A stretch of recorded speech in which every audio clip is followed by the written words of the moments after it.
I think there's always a question with this prize, isn't there, about what it actually means. Yes. You know, what the definition of a novel that pushes the boundaries of the form is. It's really important to celebrate the exciting work that independent publishers are doing, often on very low budgets, to bring new kinds of writing to the reader. Yeah, I think these are challenging books, but very accessible at the same time. One of the novels that's made this year's shortlist is The Lesser Bohemians by Emma McBride.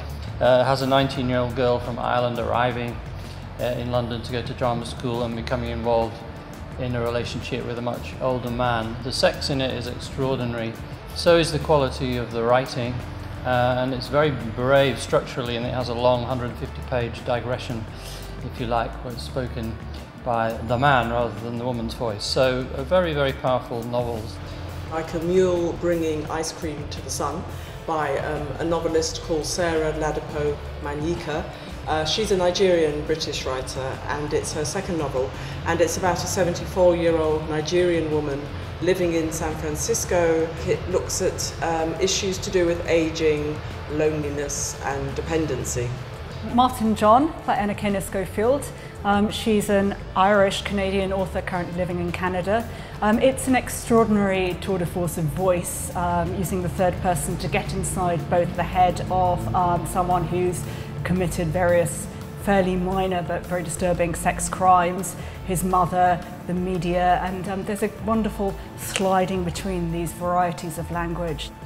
This is Rachel Cusk's Transit. Starts with a prediction from an astrologer and keeps that kind of strange, distant voice throughout. So on the surface, it looks like an ordinary story. It's about a woman living in London, separated from her husband, separated from her children, trying to make a home for them. But her plain narrative voice actually has a lot of different things going on underneath it. She seems like a very distant, removed character, but there's much more going on in her sense of separation. Deborah Levy's Hot Milk, which at first you could think looks a little bit like a realist novel. A mother and her daughter travel to a clinic in Spain looking for cures for themselves, perhaps for each other. But the more you read it, the more you realise it's not. It's a sort of deeply psychological landscape. It's like a painting by Dali. It's surreal. It's really a novel of ideas. She's an individual writer. There's really no one else like her. I also have Sonar Bones by Mike McCormack, who's an Irish writer, and it's about a middle-aged man and his family.